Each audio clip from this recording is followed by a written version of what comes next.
चलिए बच्चों शुरू करते हैं आज एक्सरसाइज 1। इलेक्ट्रिसिटी चैप्टर हमने बहुत दिनों तक पढ़ लिया है अब। ठीक है, आपको जितना भी समझ में आया है उससे आप ट्राई कर सकते हो एक्सरसाइज 1। ठीक है, जब आपको खुद से ये आ जाएगा उसके बाद आप वेरीफाई करने के लिए ये वीडियो देख सकते हो। ठीक है, जैसे सिलिकॉन क्या है? कंडक्टर है, इंसुलेटर है, सेमीकंडक्टर है या सुपर कंडक्टर है। सुपर कंडक्टर क्या होता है? देखो, कंडक्टर तो हमें पता है, which is a which allows electrons या charge carriers to pass through it. Insulator जो चार्ज कैरियर्स को पास नहीं होने देता। सेमीकंडक्टर क्या है? कुछ कंडीशंस में टेम्परेचर बढ़ गया है या फिर, है ना, कुछ स्पेशल कंडीशंस में जिससे करंट पास हो सकता है। सुपर कंडक्टर्स क्या होता है कि जिसका रेजिस्टेंस बहुत कम होता है, एकदम जीरो रेजिस्टेंस आइडियली हम लोग बोलते हैं इसको। जीरो रेजिस्टेंस का मतलब ये होता है कि रेजिस्टेंस बिल्कुल नहीं देगा, सारे चार्जेस मूव करेंगे फ्रॉम द कंडक्टर, तो ऐसे सारे सब्सटेंस को सुपर कंडक्टर बोला जाता है। ठीक है, आगे कुछ सालों में आप लोग इन सब के बारे में पढ़ोगे डिटेल में। ठीक है, तो ये है अपना। तो इसमें सिलिकॉन जो है एक सेमीकंडक्टर है, डिवाइस है, सेमीकंडक्टर है, जो सॉरी डिवाइस बोल दिया मैंने गलती से। मैं ये बोल रहा हूँ कि सेमीकंडक्टर मटेरियल है सिलिकॉन। ठीक है, तो ये बात आप ध्यान में रखो। Second question, that is material which allow larger electric current to flow through them is called. तो कौन सा मटेरियल होता है जो लार्जर करंट को फ्लो करने देता है? इन चारों में से इंसुलेटर, सेमीकंडक्टर, अलॉयज नहीं, ये कंडक्टर होता है। ठीक है, conductor is the right answer. Then when a glass rod is rubbed with silk it acquires a positive charge because, जब ग्लास रॉड और सिल्क क्लोथ रब करते हैं एक दूसरे पे तो इट एक्वायर्स सिल्क, तो ग्लास रॉड के ऊपर पॉजिटिव चार्ज आ जाता है क्योंकि वो इलेक्ट्रॉन दे देता है ना। तो क्या होता है, इलेक्ट्रॉन रिमूव हो जाते हैं, इसीलिए पॉजिटिव चार्ज आएगा उसके ऊपर। तो ये बहुत ही बेसिक से क्वेश्चंस पूछे गए हैं जिसको हमने ऑलरेडी डिस्कस कर लिया है। Fourth, when two bodies are charged together by rubbing each other, then both of them acquire. When two bodies are charged together by rubbing each other, then both of them acquire. क्या बोलते हैं इसमें कि जब दो bodies को रब किया जाता है, जैसे ग्लास रॉड और सिल्क को रब किया गया है ना, तो एक बॉडी अगर पॉजिटिव होगी तो दूसरी निगेटिव हो जाएगी, है कि नहीं, जो ज़्यादा इलेक्ट्रॉन्स को कैरी करेगी। समझ में आ रहा है क्या? तो इक्वल एंड अपोजिट चार्जेस पे लगते हैं। तो ये किसमें कोई भी कंफ्यूजन नहीं होना चाहिए कि always equal and opposite charge produce होता है, क्योंकि टोटल सिस्टम में चार्ज हमेशा कंजर्व्ड रहेगा। यहाँ से जितने गए जाएंगे तो सपोज +5 पॉजिटिव इलेक्ट्रॉन्स इधर चले गए, इलेक्ट्रॉन्स इधर चले गए तो +5 पॉजिटिव हो जाएंगे और ये -5 निगेटिव हो जाए, मतलब -5 हो जाएगा, माइनस साइन आ जाएगा क्योंकि इसके पास 5 इलेक्ट्रॉन्स आ चुके हैं। तो यहाँ से इलेक्ट्रॉन गए, यहाँ पर इलेक्ट्रॉन जमा हो गया। समझ में आ रही है चीज? देन 5 क्या है? Charge flows between two ends of the conductor when, charge flows between two ends of the conductor when, कब फ्लो होता है? Charge flows between the two ends of the conductor when same potential present. Same potential होगा तो current कभी flow होगा ही नहीं, क्योंकि potential का डिफरेंस चाहिए। हमने देखा था एक टंकी में ज़्यादा पानी है, दूसरे टंकी में कम पानी है, जोड़ देंगे तब पानी फ्लो होगा। और कब तक फ्लो होगा? जब तक दोनों की लेवल सेम नहीं हो जाती, इसकी लेवल कम और इसकी लेवल थोड़ी ज़्यादा होगी, और सेम लेवल पे आने के बाद पानी बहना रुक जाएगा।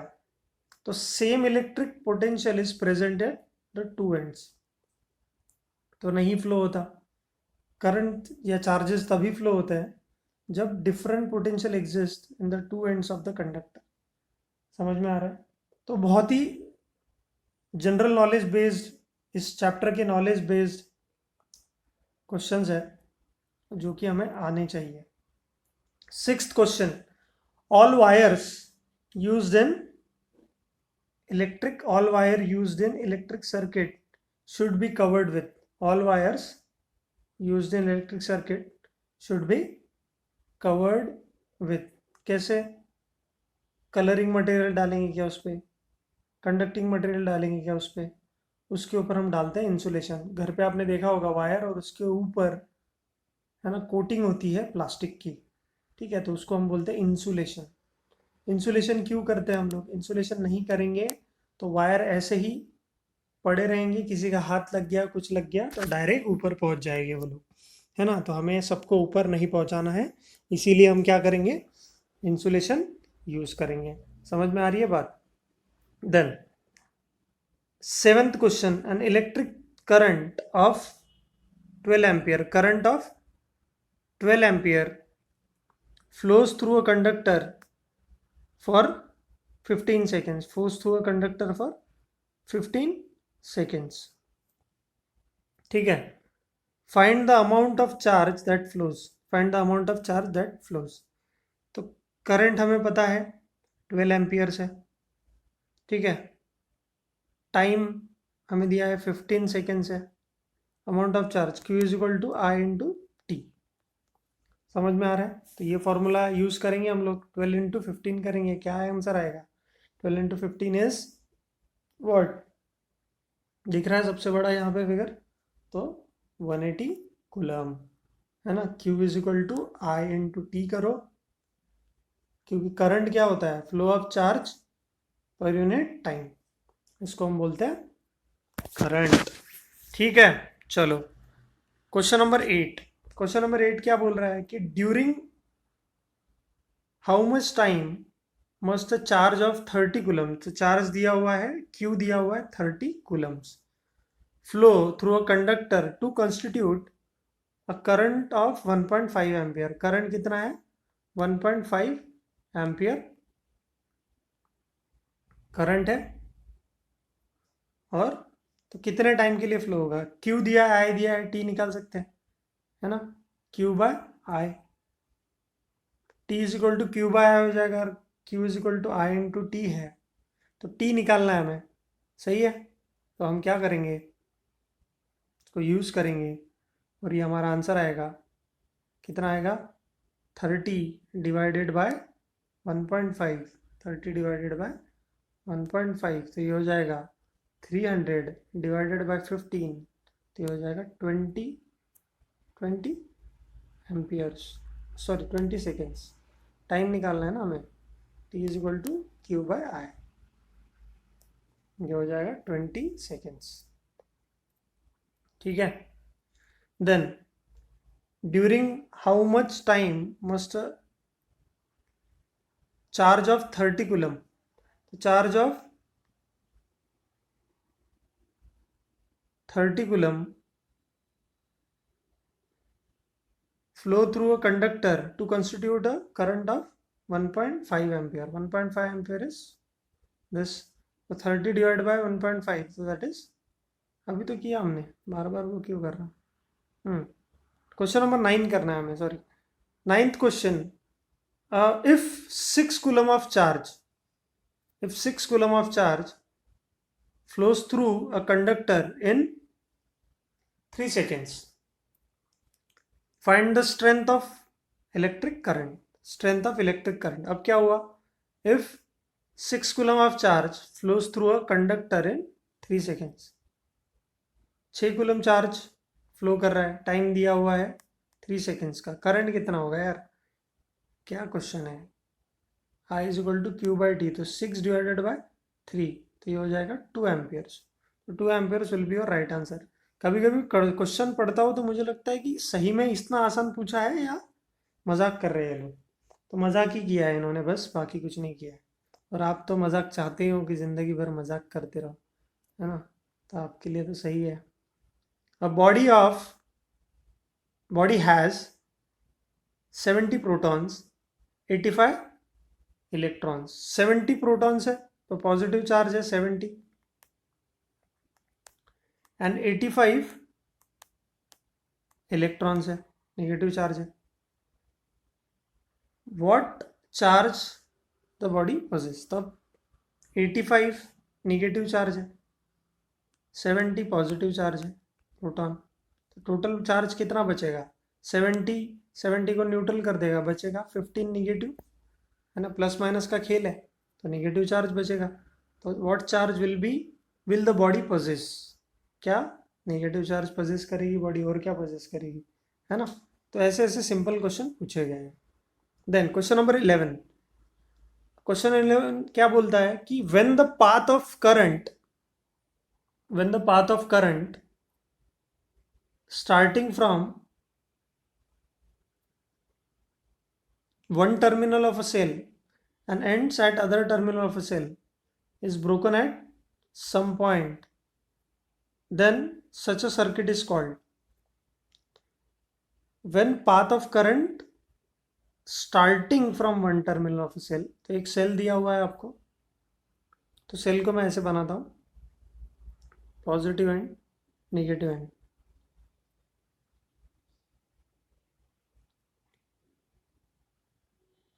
ठीक है. when the path of the current starting from one terminal of a cell ends at the other terminal of the cell at some point, then such a circuit is called.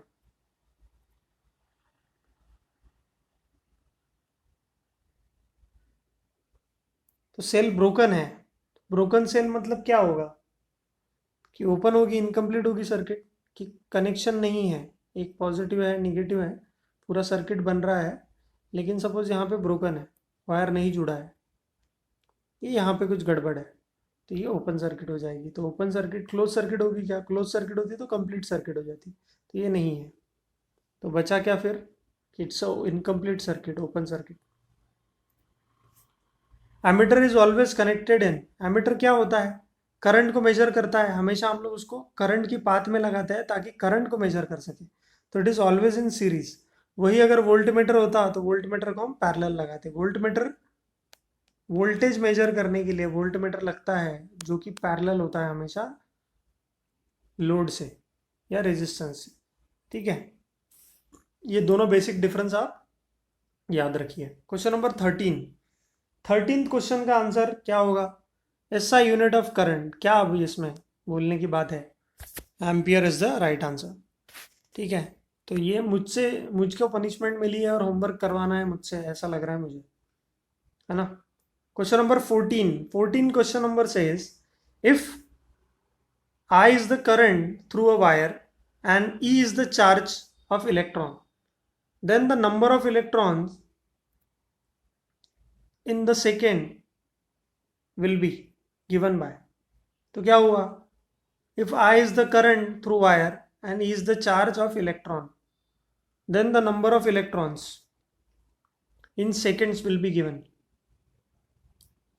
अब क्या हुआ है? Current is flow of charge per unit time, और Q को क्या लिख सकते हैं हम लोग? N इंटू ई, मतलब number of electrons into charge on one electron divided by time. सही बात है. तो हमारे पास इक्वेशन क्या आया? I is equal to N into E by T. आपको पूछा गया है कि number of electrons in seconds निकालो, तो N की वैल्यू निकालनी है, तो T इधर चला जाएगा ये, और E इधर आ जाएगा, तो ये हो जाएगा N is equal to I T by E. N is equal to I T by E. समझ में आ रहा है? So this is what the equation looks like. So I T by E should be your right answer. तो option कौन सा दिया है? D option will be the right answer. समझ में आ रहा है क्या?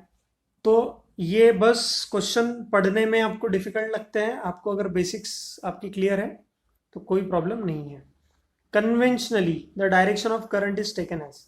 तो कन्वेंशनल करंट क्या बोलते हैं हम लोग? पॉजिटिव को हायर पोटेंशियल बोलते हैं और नेगेटिव को लोअर पोटेंशियल बोलते हैं. ठीक है, तो अगर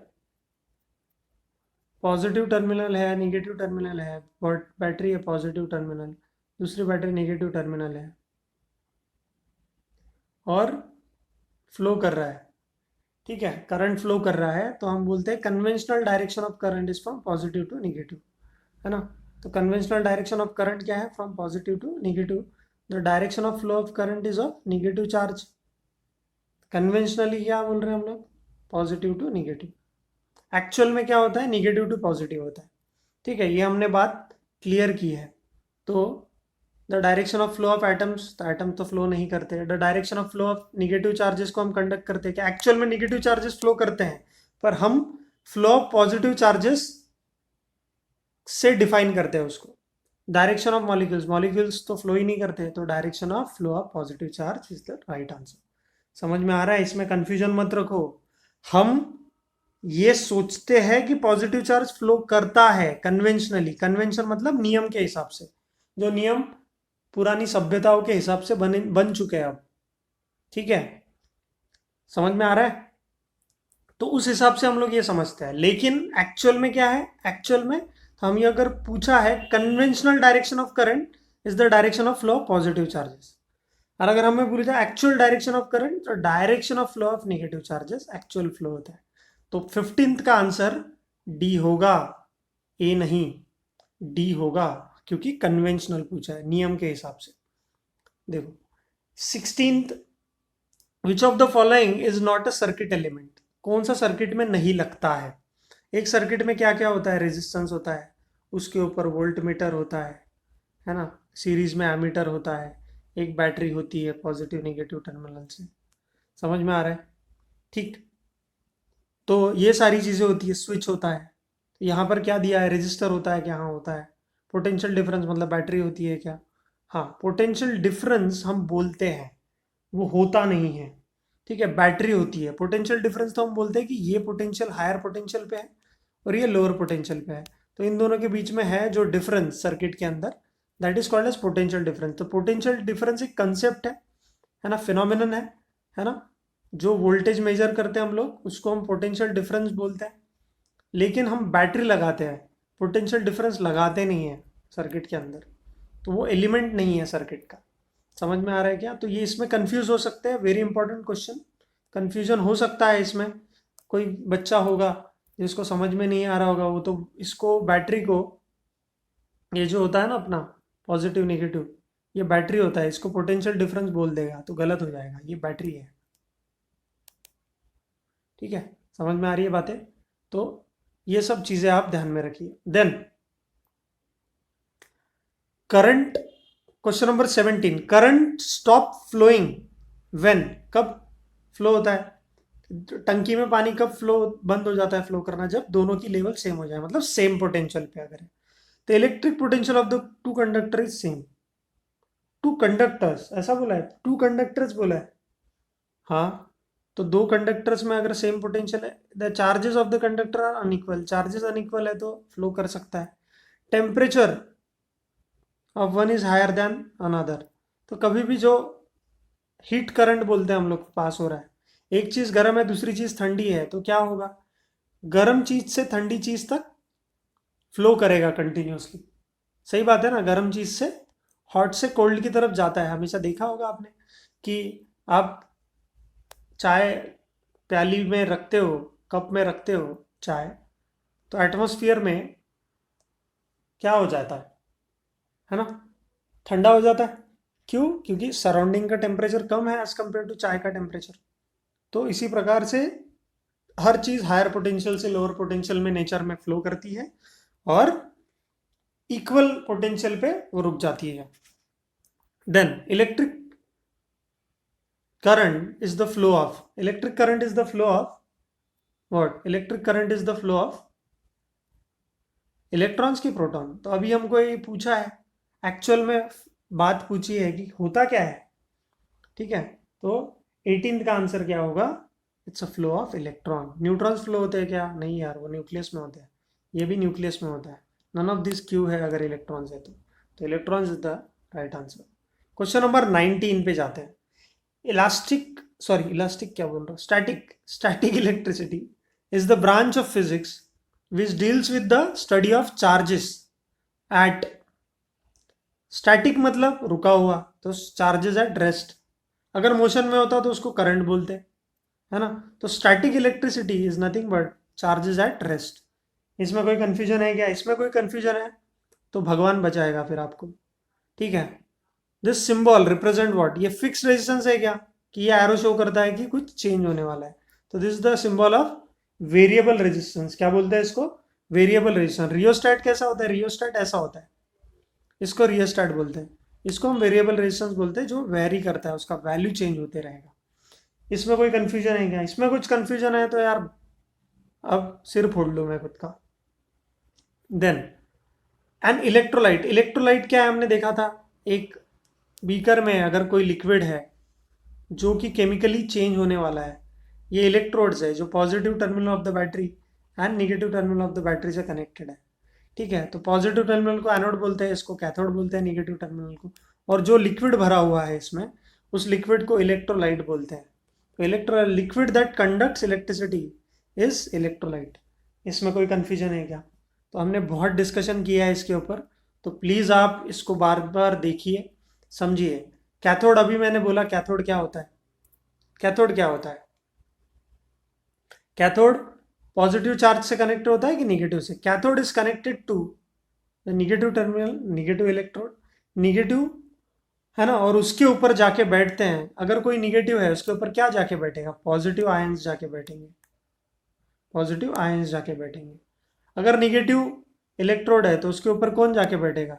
वहाँ पे निगेटिव आयंस जाके बैठेंगे। समझ में आ रहा है? तो पॉजिटिव आयंस, निगेटिव आयंस किसके ऊपर जाके बैठेंगे, ये सब हमको पता होना चाहिए। तो इलेक्ट्रोलिसिस प्रोसेस डिटेल में मैंने एक्सप्लेन की है, प्लीज़ उनको जाके देखो, समझो, है ना, क्योंकि नया कंसेप्ट है आप लोगों के लिए, मज़ा आएगा आप लोगों को। ठीक है। Electroplating, question number 23। Electroplating is the method of making plates, making plates, plates खाना खाने के लिए प्लेट्स बनाना है इलेक्ट्रिसिटी से। ऐसा होता है क्या?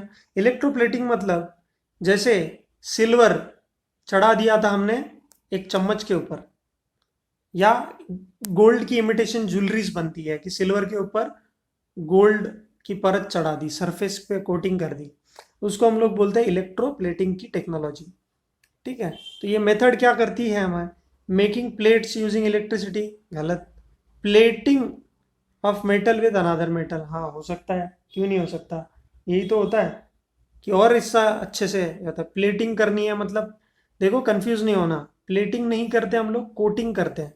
Coating a metal with another metal by passing electricity, coating any object with electrically conducting plate. तो ये थोड़े से पास पास में कोटिंग प्लेटिंग वर्ड यूज करके आपको कंफ्यूज करेंगे, लेकिन आप कंफ्यूज होने नहीं है इसमें। आपको क्या करना है, एक मेटल को दूसरे मेटल के ऊपर क्या करना है, पास करके कोट करना है। ठीक है, समझ में आ रहा है क्या? So this is what the coating sees. ठीक है। 24। Electric bell works on the principle of. Electric bell किस प्रिंसिपल पे वर्क करती है? हमने अभी देखा था कि घर के अंदर कोई मेहमान आते हैं तो बेल बजाते हैं, तो वो magnetic effect of electric current. So when a current is pass through a conductor, there is a magnetic field around it. तो उस मैग्नेटिक फील्ड की वजह से जो हैमर है इस बेल पे स्ट्राइक होते रहता है। अगर ये ऐसा हैमर है ना, तो हम इसको करंट सप्लाई करते हैं, तो ये ड्यू टू मैग्नेटिक इफेक्ट ये मेटल इसको जाके टकराता है बार बार और रिंग बजती है। तो ये electric bell works on the principle of magnetic effect of electric current. Heating effect पे वर्क करती है क्या? नहीं। केमिकल इफेक्ट पे वर्क करती है क्या? ज़रूरत ही नहीं है। कहाँ केमिकल डालेंगे इलेक्ट्रिक बेल में? ठीक है। सो सेंसिबल ऑप्शन और सही option is magnetic effect of electric current. 25। Earthing protects us from. कैसे अर्थिंग क्यों करते हैं हम लोग घर पे? क्योंकि हमें फ़ायदा होता है उससे कि हमारा घर सुरक्षित रहता है, इलेक्ट्रिक शॉक्स नहीं लगते। जो भी एक्स्ट्रा करंट होगा, लेट्स सपोज कि आप आयरन कर रहे हो कपड़ों को, ठीक है, ये ऐसा होता है हमारा इलेक्ट्रिक आयरन, है ना, और फिर यहाँ से वायर जाता है, ऐसा 3 पिन में वायर जाता है। ठीक है। तो ये इलेक्ट्रिक जो आयरन है, ये इलेक्ट्रिक आयरन, अगर आप कुछ डैमेज है इंटरनली, कुछ वायर लीकेज है और टच हो गया है मेटल को, किसी बॉडी को, और आपने इस इलेक्ट्रिकल आयरन को ऐसे पकड़ा है यहाँ से, तो क्या हो जाएगा? जैसे ही आप पिन सॉकेट में डालोगे, इस 3 पिन में डालोगे इसको, तो क्या हो जाएगा, 3 पिन में इसको डालोगे तो ये हो जाएगा कि इस सॉकेट में डालने के बाद करंट आके यहाँ जमा हो जाएगा, ठीक है, लाइव वायर से। और जब भी आप हाथ पकड़ने की कोशिश करोगे इस पे, ठीक है, इस हाथ पकड़ोगे, so will get electric shock. तो क्या होता है, ये जो हमारा 3 पिन होता है, इसमें से जो अर्थिंग वायर होता है, ग्रीन में बनाता हूँ, आपको समझ में आएगा, ये एक्चुअल में इंटरनली इस प्लग के वायर से, बॉडी से कनेक्टेड होता है, इस वायर थ्रू, ठीक है। तो जब भी ये वायर कनेक्टेड होता है इन बॉडी से, क्या करता है, जो भी अगर करंट बॉडी में रह गया होगा या फिर बॉडी में लीकेज होता होगा कंटिन्यूसली, वो डायरेक्टली अर्थ में पहुंचा देता है थ्रू दिस होल। तो इसका क्रॉस सेक्शनल एरिया बड़ा है, ये बड़ा होता है इसका पिन। आपने देखा होगा कि ये दोनों पिन छोटे होते हैं और ये बड़ी पिन, ये बड़ी होती है एक पिन। ये बड़ी क्यों होती है पिन, इसका रीज़न क्या है बड़ी पिन का? रीज़न यही है कि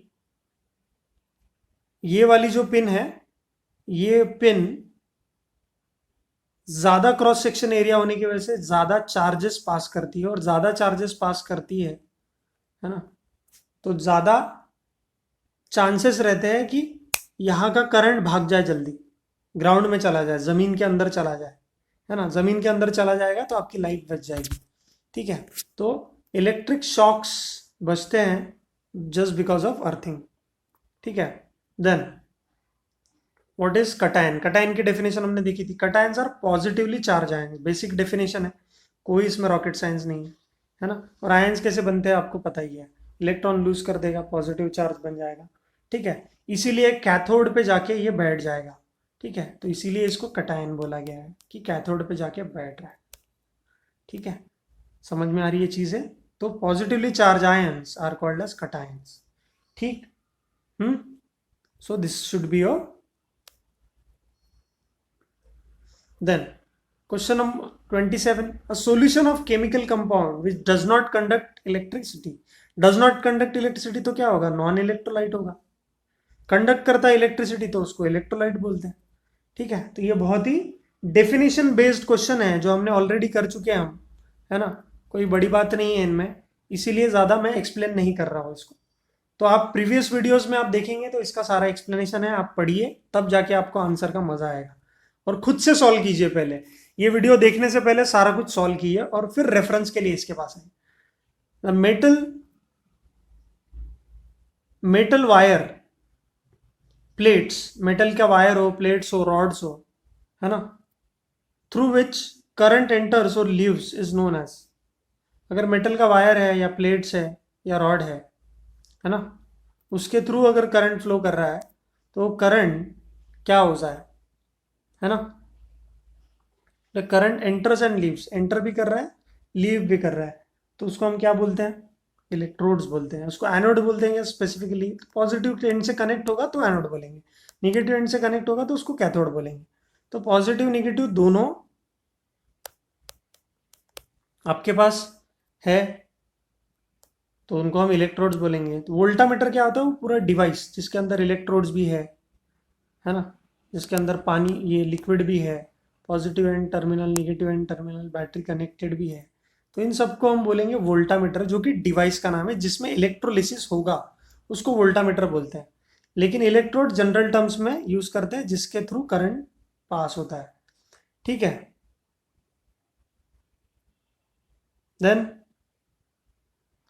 29th question is a glow, to glow the LED by lemon. Lemon वाला एक्सपेरिमेंट हमने देखा था। वी यूज कौन से इलेक्ट्रोड यूज करते हैं, है ना, कॉपर एंड जिंक के मेटल यूज करते हैं वहां पे। समझ में आ रहा है? तो कॉपर CuNZn यूज करते हैं। तो ये भी बहुत ही स्टैटिक सा एग्जांपल है जो कि ऑलरेडी हम पढ़ चुके हैं। तो ये नॉलेज बेस्ड चीज़ें हैं, है ना, कोई रॉकेट साइंस तो नहीं है इसमें। Then electrical conductivity to measure the ability of a substance to resist electric current. To measure the ability of a substance to oppose the electric current. Electrical conductivity क्या करता है? अपोज करता है। Resist और अपोज का meaning एक ही हुआ। ये एबिलिटी देखता है क्या? कि एबिलिटी टू कैरी देखता है। क्या देखता है? To measure the ability of substance to carry electric current, कि कितना इलेक्ट्रिक करंट कैरी कर पाएगा उसके बारे में सोचता है ना।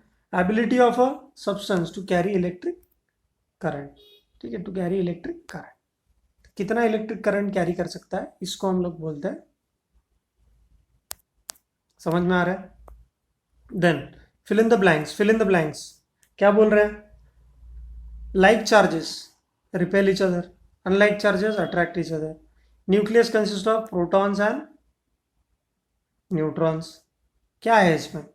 और 1 coulomb charge is equal to, 1 coulomb क्या होता है? 1 coulomb charge equal to what? Charge on 625 into 10⁻16 electrons. सही बात है कि नहीं? कितनी बार सिखाया ये, है ना? This should be your answer.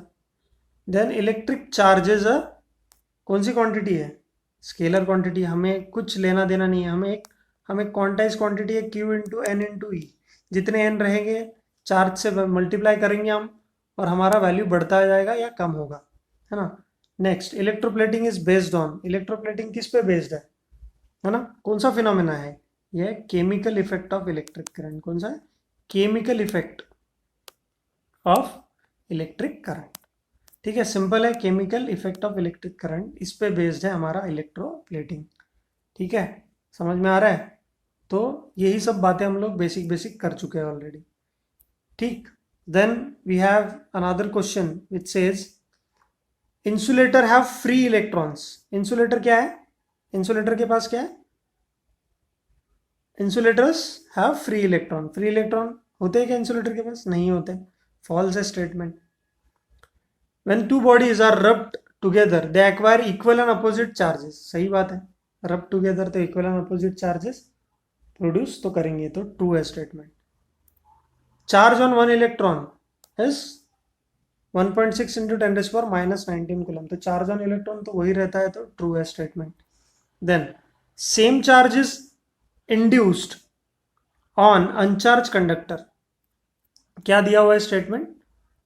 Same charge is induced. Induce मतलब बिना हाथ लगाए उस पर चार्ज डेवलप हो गया, सेम चार्ज। अगर पॉजिटिव चार्ज दोगे तो निगेटिव चार्ज निकल जाएंगे और सेम चार्ज इंड्यूस हो जाएगा दूसरे बॉडी पे, है ना। हमने देखा था इसको इंडक्शन में। On the uncharged body by induction in contact, same charge is induce on an अनचार्ज conductor by induction in contact with the charge conductor. तो चार्ज कंडक्टर के साथ अगर सपोज कंडक्टर पॉजिटिवली चार्ज है, एक्सटर्नल वाला, ये neutral body है जिसके पास negative और पॉजिटिव चार्जेस भरे पड़े हैं, इसमें से वो निगेटिव चार्जेस हटा देंगे और सेम टाइप का चार्ज यहाँ पर हमें मिलेगा। यही होता है फंडा। हर बार होता है क्या ऐसा? हर बार नहीं होता है, ये ऐसा ज़रूरी नहीं है। ठीक है, तो ये थोड़ा सा समझदारी वाला क्वेश्चन है, इसके लिए थियरी वाला बैकग्राउंड आपका अच्छा चाहिए, है ना। बहुत अच्छा क्वेश्चन है, लेकिन कॉमन सेंस भी इसमें वर्क कर सकता है। Then question number 5, charge flow from higher potential to lower potential. Charge flow from higher potential to lower potential. सही बात है, higher potential to lower potential flow करता है क्या? हाँ, कन्वेंशनल करंट तो हम यही बोलते हैं, higher potential to lower potential. ठीक है, हायर पोटेंशियल को हमने डिफाइन करके रखा है वैसे ही, इसीलिए उसको हम वैसे मानते हैं। ठीक है, समझ में आ रहा है? सो मैच द फॉलोइंग की तरफ बढ़ते हैं अब, क्योंकि फिल इन द ब्लैंक्स और ट्रू और फॉल्स तो आप इजीली कर लेते हो, कोई प्रॉब्लम नहीं जाता है इसमें, लेकिन ये सारी चीज़ें भी आपको आनी चाहिए। देन ओपन की, ओपन की क्या करता है? ओपन की मतलब ओपन सर्किट। सही बात है ना। 1 कूलम, 1 कूलम मतलब क्या? अब बताना पड़ेगा क्या? That is 6.25 into 10⁻18 electrons. ये होता है एमीटर। एमीटर क्या है? Connected in series. वोल्टमीटर क्या है? Connected in parallel. और एम्पियर क्या है? Unit of current. तो बहुत ही बेसिक से क्वेश्चंस थे, इजीली आप कर सकते हो, फुल मार्क्स मिलने चाहिए इसमें। तो पहला एक्सरसाइज इतना आसान था। अब यहाँ पर जो ये वेरी शॉर्ट टाइप आंसर्स है ना, या शॉर्ट टाइप आंसर्स ये सब दिए गए हैं या लॉन्ग आंसर्स दिए गए हैं, प्लीज़ आप इनको ट्राई कीजिए। बहुत ही सिंपल क्वेश्चंस है, ठीक है, इसको आप ट्राई करो। ये 10 क्वेश्चंस यहाँ तक शॉर्ट आंसर्स है, 1 लाइन आंसर्स है ना। फिर ये 18 क्वेश्चंस दिए हुए हैं, तो टोटल 23 क्वेश्चंस है। आप ये एक्सरसाइज 1 कंप्लीट करो, इसमें टिक करो आपके नोट्स में, आपको प्रिंटेड नोट्स जल्दी मिल जाएंगे, है ना। ये गणपति उत्सव की वजह से जेरोक्स वाले थोड़ा सा कम है, लेकिन आपकी प्रिंटिंग होकर जल्दी से आपको सब कुछ मटेरियल मिल जाएगा। तो थैंक यू सो मच, मिलते हैं जल्दी नेक्स्ट वीडियो में।